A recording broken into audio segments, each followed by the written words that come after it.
اعوذ باللہ من الشیطان الرجیم بسم اللہ الرحمن الرحیم۔ ایک شخص تھا، وہ مولائی تھا، اور وہ آیا اور اس نے نماز پڑھنی تھی، گھوڑے پہ سفر کر رہا تھا، تو کسی گاؤں سے اس کا گزر ہوا، اس نے مسجد دیکھی، اس نے کہا وقت نماز کا ہو گیا ہے، میں یہاں گھوڑے کو کسی درخت کے ساتھ باندھتا ہوں اور میں نماز پڑھتا ہوں۔ ضعیف العمر تھا، اس نے آ کے گھوڑا درخت کے ساتھ باندھ لیا، اندر مسجد میں چلا گیا، وضو کیا، نماز پڑھی، جب باہر نکلتا ہے نماز پڑھ کے تو گھوڑا کوئی آدمی چھوڑ کے لے گیا اس کو۔ تو اس نے وہاں جو بندے تھے مسجد کے نزدیک، ان سے پوچھا کہ یہاں یار میں نے گھوڑا باندھا ہے، تو جس لوگوں نے دیکھا تھا کہ فلاں شخص لے گیا ہے، اس کا اتنا خوف اور دبدبا تھا کہ وہ بدماش تھا، اور اس کی وجہ سے کوئی، اس کی بدماشی کی وجہ سے کوئی اس کا نام نہیں لے سکتا تھا۔ تو وہ ضعیف جو تھا وہ رونے لگ گیا، پیٹنے لگ گیا کہ میرا یہ سفر کا ساتھی تھا، اور میں نے جو ہے نا اس کو بہت اس کی خدمت کی ہے، اس کو پالا ہے، اور میں سفر کر رہا ہوں اور یہاں میں نماز پڑھنے آیا اور کسی نے میرا گھوڑا چھوڑ لیا۔ تو کافی لوگوں سے اس نے پتہ کیا، بہرحال وہ جو ہے نا کسی نے اس بزرگ کو بتایا نہیں کہ گھوڑا آپ کا فلاں شخص چھوڑ گیا ہے۔ تو اس نے گھوڑے کے پاؤں کے نشان پہ وہ بندے نے اس کا رستہ یہ کیا، تو وہ اسی بدماش کے دروازے تک وہ گھوڑے کے سونگ جو تھے وہ نشان تھے۔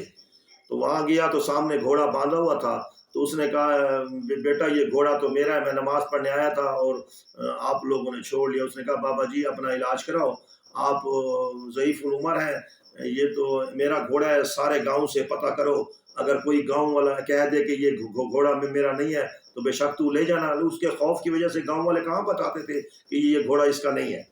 بہرحال اس بزرگ نے کہا کہ مجھے یہ گھوڑا دے دیں۔ اس بدماش نے کہا میں نے گھوڑا نہیں دینا، یہ تو ہے ہی میرا، اس کو تو میں نے بچپن سے پالا ہے، یہ بچھوڑا تھا اور اس کو میں نے اتنا بڑا کیا، اتنا خرچہ کیا اس کے اوپر، اور آج تو کیسے دعویٰ کرتا ہے کہ یہ میرا ہے۔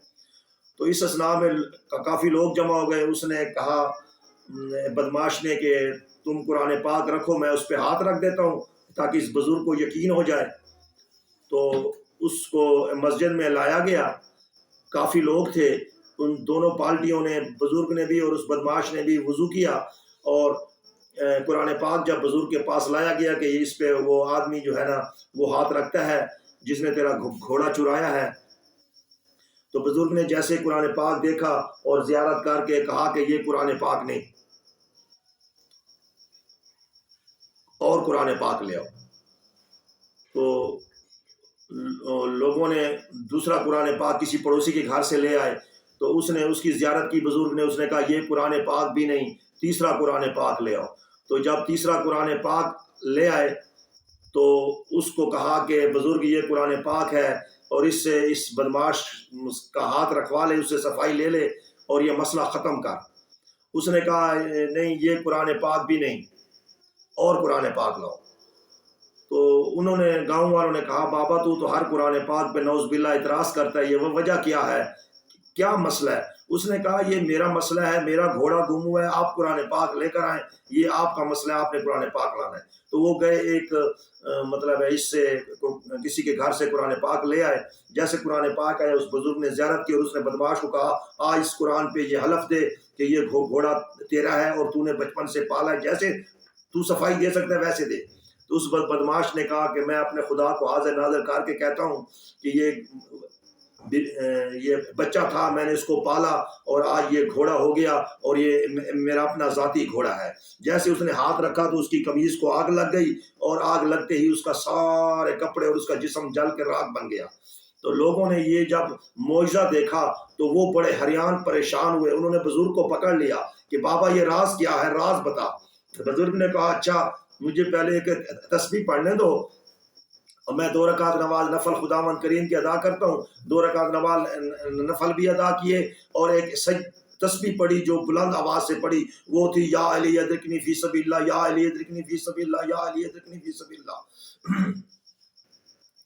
تو اس نے جب یہ تسبیح ختم کی تو لوگوں نے اس کو کہا بابا یہ واقعہ کیا تھا، یہ بندہ کیوں راگ بن گیا، جل گیا، یہ تو ہمیں پتہ ہے کہ یہ جھوٹا ہے۔ وہ تو میں پتہ ہے اس کو سزا، تو نے قرآن پاک کیوں واپس کیے تھے؟ اس نے کہا ہاں اب تمہارے سوال کا مجھے مزہ آیا، مجھے لطف آیا۔ یہ بات ہے، جو پہلا قرآن پاک آیا تھا یہ بندہ سال میں ایک مرتبہ قرآن پاک کی تلاوت کرتا تھا۔ آج میں یہاں سے چلا جاتا تو اس آدمی کو یہ جو اس سے اللہ تعالیٰ بدلہ لیتا یہ 1 سال کے بعد لیتا۔ دوسرا قرآن پاک جو آیا وہ 1 مہینے کے بعد وہ گھر والے اس کی تلاوت کرتے تھے۔ تو میں نے اس لیے اس قرآن پاک کو واپس کیا، مجھے فیصلہ ابھی چاہیے تھا، میں علی کا ملنگ تھا، میں علی کا ماننے والا تھا۔ تو جب میں نے تیسرا قرآن پاک منگایا، وہ قرآن پاک ہفتے بعد گھر والے پڑھتے تھے، جن کے گھر کا ہے ان سے پتہ کرو، تو لوگوں نے کہا بالکل ایسی بات ہے جیسے یہ بزرگ فرمائے۔ جو تیسرا قرآن پاک آیا وہ روزانہ اور ڈیلی کئی مرتبہ پڑھا جاتا تھا۔ تو اس نے کہا مجھے یہ چاہیے جس کے اوپر مجھے ابھی معجزہ چاہیے، یا یہ بندہ غرق ہو جائے یا میں غرق ہو جاؤں۔ تو میں نے اسی قرآن پاک پہ ہاتھ رکھا ہے۔ قرآن پاک کی زیر زبر میں کوئی فرق نہیں تھا، صرف وہ یہ ہے کہ جس کے گھر قرآن پاک پڑھا ہو وہ ہر روز اس کی تلاوت کریں، کیونکہ یہ قرآن پاک روز قیامت گواہی دے گا کہ میں اس شخص کے گھر پڑھا تھا اور اس نے میری تلاوت نہیں کی۔ اور جو مسجد نزدیک ہو اس میں کوئی نمازی نماز نہ پڑھے، وہ مسجد روز قیامت آواز دے گی اللہ تعالیٰ کی دارگاہ میں کہ میرے لیے یہ لوگ اڑوس پڑوس سے نہیں آتے تھے نماز پڑھنے کے لیے، میں ویسے کی ویسی ویران پڑی ہوتی تھی۔ تو میرے دوستو قرآن پاک کی تلاوت کرو، اور اللہ تعالیٰ ہمیں بھی توفیق دے، آپ کو بھی توفیق دے۔ اور بشیر حسین بلوچ، فیصل آباد، پاکستان، 0314 72 14 5 72۔